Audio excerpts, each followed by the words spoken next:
간호조무사 지원 인력이 줄고 있는 것은 물론이고 연령대가 점차 높아지고 있는 것으로 나타났습니다. 취업이 최근 개설한 의료법 위반 치과 신고센터에 제보가 급증하고 있습니다. 지난해 우리나라 치과 임플란트 대외 수출액이 드디어 1조 원을 넘어선 것으로 나타났습니다. 최근 5년간 발생한 치과 의료 분쟁 조정 신청 건수가 치 전체 진료 과목 가운데 세 번째로 많은 것으로 조사됐습니다. 시청자 여러분 안녕하십니까? 치의신보 TV 뉴스 시작하겠습니다. 간호조무사 지원 인력이 줄고 있는 것은 물론이고 연령대가 점차 높아지고 있는 것으로 나타났습니다. 최근 간호조무사 국시응시생 현황에 따르면 2020년 42,153명에서 2021년 42,069명, 2022년 39,915명, 2023년 31,461명 등으로 뚜렷한 지원 인력 감소를 확인할 수 있었습니다. 이는 2020년 대비 2023년 응시생 수가 25% 감소한 수준입니다. 간호학원 관계자에 따르면 특히 치과는 암기해야 할 기구나 장비가 많고 근무 환경이 힘들다는 이유로 취업을 꺼리는 경우가 많다고 밝혔습니다.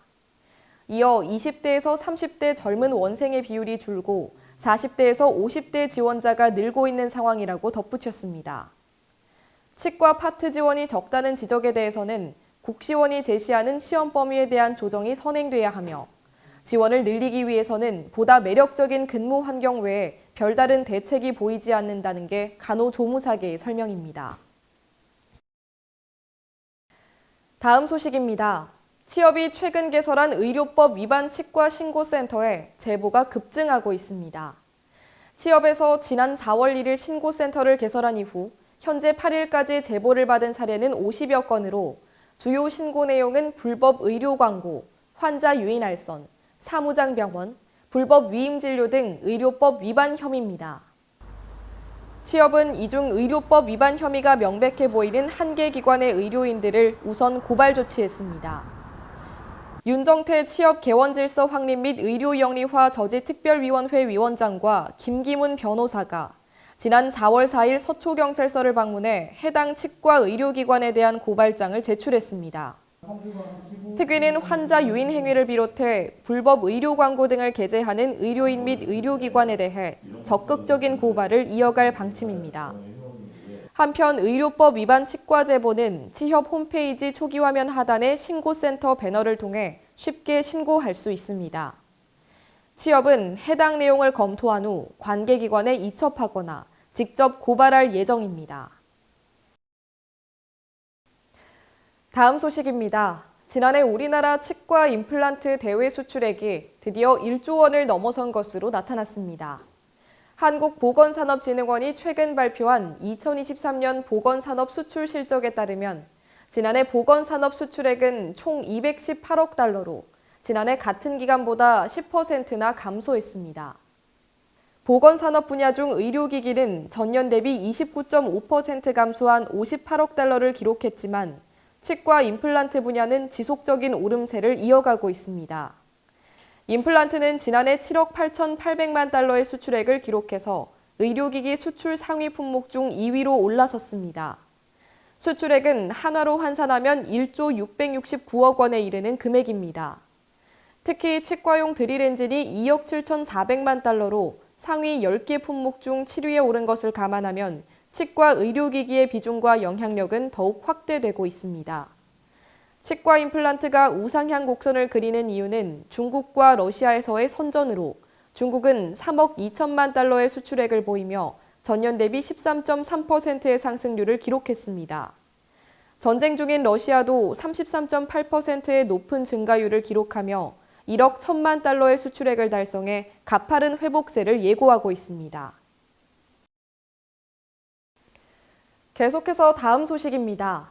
최근 5년간 발생한 치과 의료 분쟁 조정 신청 건수는 총 1,262건으로 치 전체 진료 과목 가운데 세 번째로 많은 것으로 나타났습니다.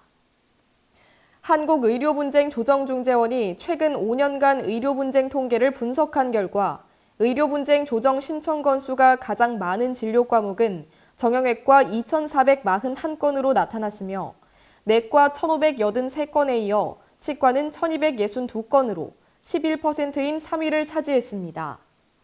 의료 행위별 감정 처리 현황으로는 임플란트가 211건으로 가장 많았으며 이어 발치 143건, 보철 136건, 보존 124건, 교정 56건 등의 순으로 집계됐습니다.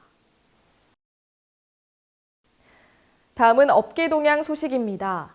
디지털 덴티스트리 기업 디오의 디지털 임플란트, 디오나비가 올해 론칭 10주년을 맞은 가운데 누적 식립 90만 호를 돌파했습니다. 디오 측은 디오나비의 가장 큰 장점을 뛰어난 식립 정확성과 수술 안정성, 시술 편의성으로 꼽고 있습니다. 디오나비는 첫 드릴링부터 흔들림을 완벽하게 잡아내기 위해 드릴 튜브와 메탈 슬리브를 적용해 드릴의 흔들림을 최소화했다는 특징이 있습니다. 또 드릴링 시 마찰이 발생해 불필요한 레진 가루를 발생시킬 수 있는데 디오는 메탈 슬리브를 통해 가이드 치핑 현상을 방지하도록 했습니다. 아울러 드릴링 시 패스 유지가 힘든 발치와 케이스에서도 드릴링 튜브를 이용해 드릴과의 접촉 면적을 최대화시켜 안정적인 초기 드릴링이 가능하게 돕는다는 것도 주요 장점 중 하나입니다. 한편 디오는 이번 10주년을 맞아 기존 디오나비 마스터 키트를 업그레이드해서 디오나비 마스터 S 키트로 리뉴얼할 예정이라고 밝혔습니다. 다음은 2주의 학술 동향 소식입니다. 이노바이오서지가 오는 5월 23일 최소 침습 임플란트 매직코어 세미나를 안동 세미나실에서 열 예정입니다. 네오바이오텍이 오는 5월 25일 GAO AI 코스 임플란트 보철 파트 1을 GAO 세미나실에서 열 예정입니다. 대한치과 이식 임플란트 학회가 오는 5월 25일 디지털 가이드 임플란트 수술을 주제로 한 디지털 핸즈온 아카데미를 오스템 임플란트 마곡센터에서 개최합니다. 가이스트리 코리아가 오는 5월 25일 골든타임 심포지엄 전국 투어를 대구에서 개최합니다. 대한신미치과학회가 오는 5월 25일과 26일 양일간 인정의교육원 연수회를 서울대학교 치의학대학원에서 열 예정입니다. 치의신보TV에서는 치과 진료 중 환자, 외부인에 의해 발생된 폭언, 협박 등 다양한 폭행 사례에 대한 익명의 제보를 기다리고 있습니다. 제보해주신 분께는 소정의 사례를 드릴 예정이오니 치과계 구성원 여러분의 많은 제보 부탁드립니다. 보다 자세한 소식은 치의신보 지면, 치의신보 학술행사 일정표를 확인해 보시기 바랍니다. 더 많은 치과계 영상 정보를 원하시면 화면 왼쪽을 클릭해 구독해 주시길 바랍니다. 지금까지 치의신보 TV 뉴스였습니다. 시청해주신 여러분 고맙습니다.